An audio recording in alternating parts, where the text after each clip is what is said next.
We saw a recent medal that people were handing out to each other. I survived another meeting that should have been an email. I don't even know I'm in this meeting. I'm only here because somebody put it on my calendar. That's Jim Ritchie-Dunham describing a common downside to the hidden social agreements we make at work. But agreements can benefit us too. He and today's other guests explain how in this episode. Helping leaders see the invisible variables with very visible effects on the bottom line is part of decision velocity and other frameworks we teach at the Innovative Leadership Institute. Learn more at innovativeleadership.com. For now, let's agree to hear more about our agreements at work in this episode.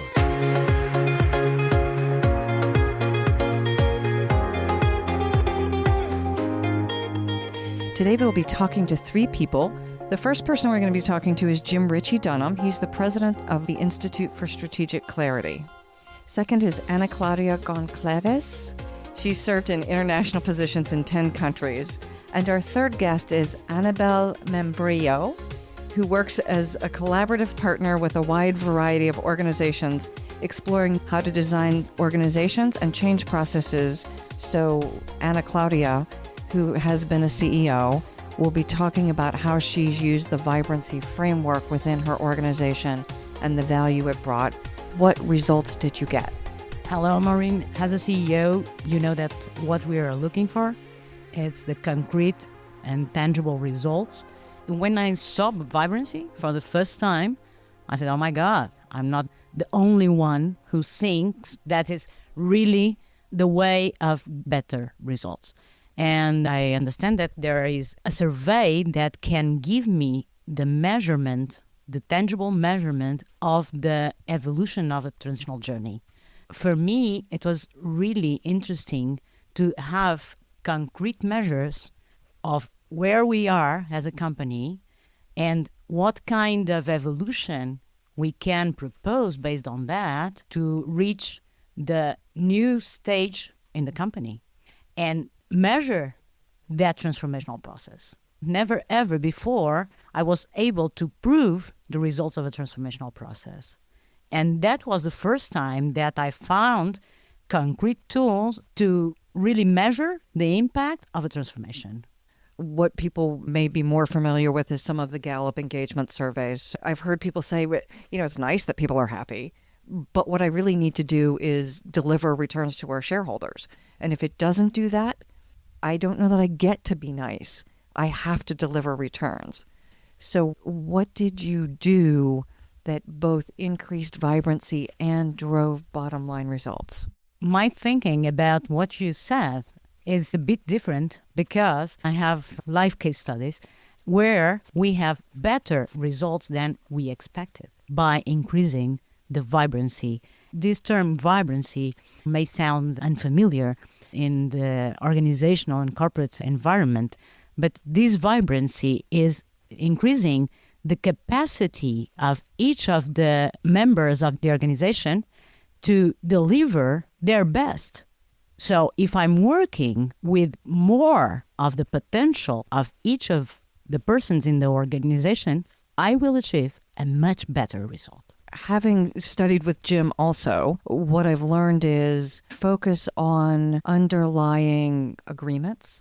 So I deliver more vibrancy by changing the agreements we have within the organization. So why don't we shift to Annabel and tell us how you moved to identify the agreements that were impacting vibrancy and results? In the beginning, we only applied the survey to the CEOs and the directors and the board. But the second year, we applied the survey to the whole company. And that gave us a really big surprise. Inside the company, we already have a living example of extraordinary result. So for that specific group, around 50 people, they were having a really nice set of agreements that allows them to be extraordinary in the way they were like having the outcomes that the bank was asking for.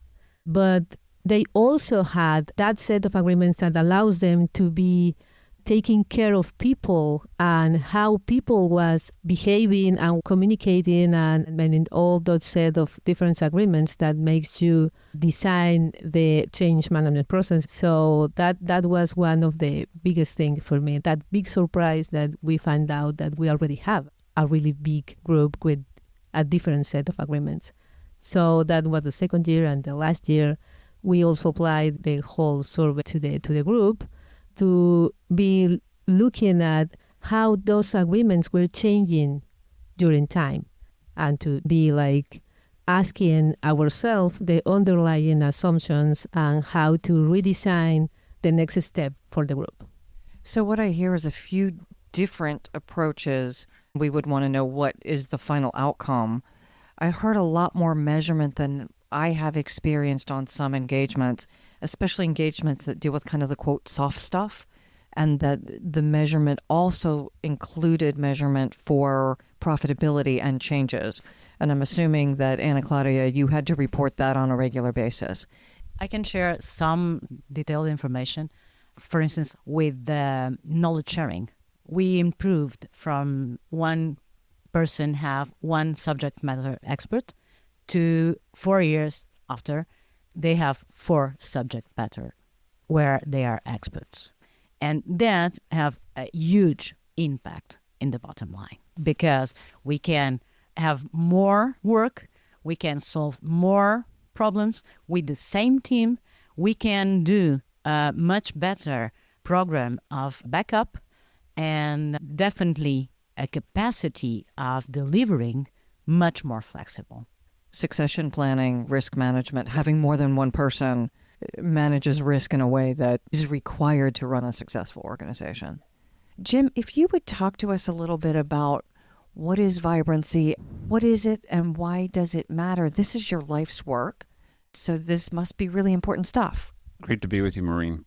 The question that we're asking is, when we find groups, individuals that are doing what we seem to think as extraordinary results and experiences, what are they doing? And this is a question that a lot of us have been asking for a long time. We pair that up with the surveys, like the Gallup study that shows that most people are unengaged or actively disengaged in their communities or organizations globally. And as we started to find groups that were doing what we thought was extraordinary, what is it that differentiates these groups? So to do that, we created a survey to say, what is it that people are doing when they say, I'm really energized by when I'm in this community. I love being here. And we get just these amazing results. I said, cool, well, how long have you been doing that? Well, about 20 years. What is it that people are doing that are getting such great results? So we designed this survey to see if we could differentiate between people's experiences of groups that were really awful to really great. And what is it that differentiated them? This is a survey that now has over 2,700 responses, 94 countries, big organizations to very small, communities, government, business, civil society networks. So a wide variety. And what we're finding is this thing we call a good vibe, a vibrancy. It's a term that at first sounds very fluffy, new agey, but it's a term that comes out of people describing the difference between when I feel really energized in a group and when I don't. I have to medicate myself after being with you people is a low vibrancy experience. We saw a recent medal that people were handing out to each other. I survived another meeting that should have been an email. Highly disengaged, and I really don't want to be here. I don't even know I'm in this meeting. I'm only here because somebody put it on my calendar.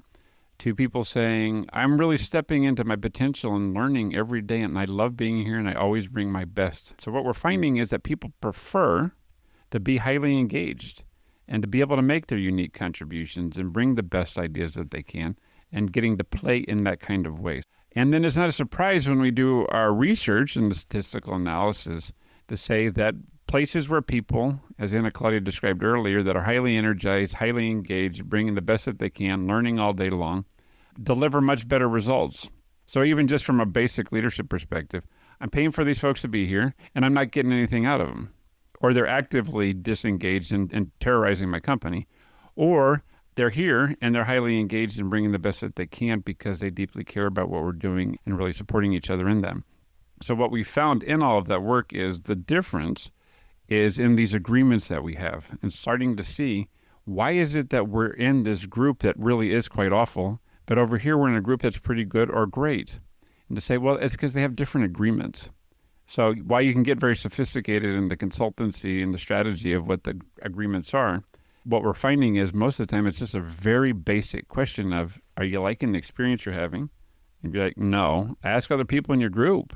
Are they liking it? And they'll often say no. Say, well, could we choose different agreements? Say, well, we actually could choose different agreements because we make them up.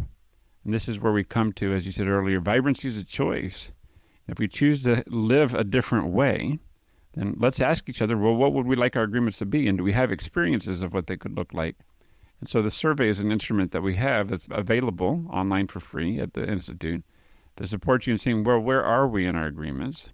And what agreements could we choose to have a different experience and then achieve these kinds of outcomes that Annabel and Anna Claudia were talking about? So we've been talking a lot about agreements. Can you give us a couple of concrete examples? What do I agree to when I go to work other than I show up and you pay me? Excellent. One is, does our agreement say that I am a cog in the wheel, a cog in the machine of this place, and I'm infinitely replaceable by anybody? And so if that's true, then our agreement is that my voice isn't invited. I'm here to do my job because of the capacities that I bring. And so in many communities like that, we sign a contract. And I love that word, to contract somebody, to say, of all the things that you are, what I really want, Maureen, is just your capacity to do this one thing. And if you start bringing anything else, leave that at the door because we're not interested. And that's an agreement that we're making when we bring you in for a specific thing that you're doing, and I don't want to know any of the rest of this stuff, and you're infinitely replaceable at any moment by anybody else. And that tends to be in what we're calling these low vibrancy groups, right? It's just not very engaging to be brought in that way. And people are marathon runners and can do this for very long periods of time. It's shocking that humans can do that. But it's not a very engaging, energizing place. And people that do that tend to have to medicate by running or getting a cup of coffee or going for a beer or doing something other than that afterwards. In contrast to that, we find groups that are really inviting, said, I want you to bring the best of who you are. That's why it's exciting to have you in our community. And what is it that you're learning about yourself as you're doing this so that you can bring ever more of who you are? I mean, that's why you're here, because you're just an amazing individual to have in our community. And I want to know what you're seeing and learning and being of who you are to bring the best. So I invite your unique contribution, and therefore I expect your best contribution. And so in those communities that we're finding that we're labeling these high vibrancy groups where people describe it that way and very energizing, they don't talk about contracts, they talk about invitations. I'm inviting the best of you. But our declaration, our statement to each other is, because I'm inviting the best of you, then 100% participation is required because you're really good at what you do and I need you to be there. So you have to participate. So shifting from a contract where people are in meetings that they don't even know why they're there to saying you're invited to participate, and therefore almost 100% participation is required because you're the one that brings that voice. So shifting from contracts to invitations, shifting from I have to compensate you. Don't you love that compensation? I have to compensate you for being here and giving of your flesh and blood to be here, versus in a growth conversation about what is the value you bring and what is the value we bring to you for your unique contribution. And those are examples of very specific organizations. I'm thinking an accounting firm and a textile mill. So we're not talking about things that would be lovely if they existed. These are real companies doing that on a daily basis. So I use this methodology with one of my clients, and one of the things I really like is the differentiation between the 3 levels of vibrancy. So in the highest vibrancy level, my client was able to see the possibilities of what he was creating, and this client had amazing vision. The next level is, with that vision, what do I need to develop in my people and my organization to make that possible? And then the third level is the outcomes. And it was interesting to look at the group. We had some people who could meet him in the place of possibility, and other people, they didn't know how we were going to get there, but they trusted him. And then going through this very structured process of, if this is our vision, what do we need to do to get there? And what agreements do we need to have in place to do that? And then third, delivering results. And the feeling of, I'm a trusted member of this team and what I bring is important is so different, at least to me, from clients where I'm just saying, tell me what to do because it doesn't matter what I think. So what is it that we can do from a business perspective to drive economic value, and from a human perspective, to create environments where people love the work they do and they go home feeling energized. They're better parents, they're better spouses, they're better partners, they're better community members. All of these things because of building this capacity to form agreements. So let's go back to Anna Claudia and tell us a little bit more about the experience. What happened? What kind of results were you getting? The previous example that I was telling you, we thought we had to have a structured and strong backup program. We need sharing, knowledge sharing. We didn't have that kind of culture of knowledge sharing. And to do so, we opened the space to the people in the organization to share whatever kind of gifts they have, related or not with the business. We did the invitation and nothing happened during the first 6 months because people are not used to be treated as a person, a complete person. But after 6 months, people come with a lot of ideas. And some of them were preparing a diploma course in association with the university and with a specific subject matter related with the business. Some other ideas is partnering with some providers to build up an event, a day focused on technology and searching for new technologies and ways to apply that. And that gave them the possibility to learn how to share. That sharing for the organization is fundamental because with that kind of practice of sharing knowledge, we could have this leap from the knowledge of one subject to the profound knowledge of 4 subjects. It's a very concrete measure of changing agreements because never ever people were invited to bring up their initiative. And that have a bottom line result.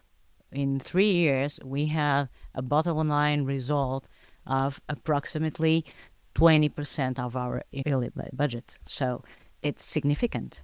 What we do know is then people are more happy, they are more productive, they can deliver more of themselves, and the quality is much better. It's very clear when we think as I'm economist and as a CEO or executive, we're paying a salary and we are having the 20% of the potential of that individual. It's absurd. It's absolutely absurd. Maybe Annabel can also talk about that experience. Well, there's 2 things I want to talk about the experience. One is one of the examples that Anna Claudia was talking about that for me was the perfect example of out-of-the-box thinking. That was this small group building up a really full program with an university and teaching that to the inside workers and also for the partners and for the client. So that was something that happened, and that helps to bring up individual results and make better relationships with the client and with the other providers. So that was like a huge example of what can happen with this kind of design. And the second thing is this kind of process helps you to have a really good assessment and to be changing the design, adapting the design depending on where is the people and where is the organization and what the organization is ready to go into the next step. In this example with the bank, we did that in the very first part of the process, but at the end of the process, we were doing very interesting things about people expanding their learning capabilities. So they were already into the sharing and they were already into learning how to share with others how they knew and the knowledge and capabilities and skills. So in a second phase, we were doing programs to help them to realize that they could be learning even more than they could imagine. And that was another great experience, a beautiful experience, and how to look at people doing that. Because I have like tons of examples of individuals that really expand the capabilities of how they do that. So it sounds like in your examples, people are moving from 20% productivity to significantly higher, and that the organization, in leveraging their skills, created more profitability, smarter people, all which are driving flexibility. So we take the survey, we look at agreements, and we also map where am I losing financial return and human potential with regard to each of these agreements. Can you tell us a little bit about that? We had a chance not only to do the survey and the agreements map, but we measured the cost of scarcity in the beginning and the cost of scarcity at the end. And the difference is the real impact of that transformation. So for executive perspective, it's much more powerful to have a really scientific and proved and serious study that can tell you how much was the impact of a transformational process. It's much stronger to have that kind of proof, concrete measurement than I have the feeling that was good. That's one of the reasons why I think this framework makes a lot of sense nowadays, is having concrete tools to measure, to assess the impact of a transformational process. And the tools also, I'm assuming, directed where you invested your energies. I do the mapping. It tells me the highest return is here. So you are going to focus on those, obviously, right? You're not going to focus on the stuff that doesn't matter. And the reason I bring that up, though, is we don't always have such a clear map on where to focus. We know there's something broken. We know that something's wrong. And then we tell people to go figure it out, and they decide to have pizza lunches. Well, that doesn't really fix the engagement problem. It makes them not hungry for pizza on Wednesdays. And having been in organizations that were vibrant and those that weren't, there's a real difference. If you just take a minute and think about where were the places you worked where you were most productive and most excited, and where were the places you couldn't wait to get out. So how do we create these places that are more vibrant? And then the tools that underlie those are, what agreements are we making? There are such a broad range of things that we do, levers that we pull, in essence, in running organizations. And this agreements map really helps us look at what are those levers, and they're not always what we would intuitively think, which is why we haven't fixed them. Jim has suggested that you can take the assessment for free, and we strongly encourage you to do that. And think about then, what is your next step in how do you frame your agreements within your organization or within your family? And what one agreement might you change to help you be more effective? Thank you again to Jim, Annabel, and Claudia for sharing your experiences and wisdom with us.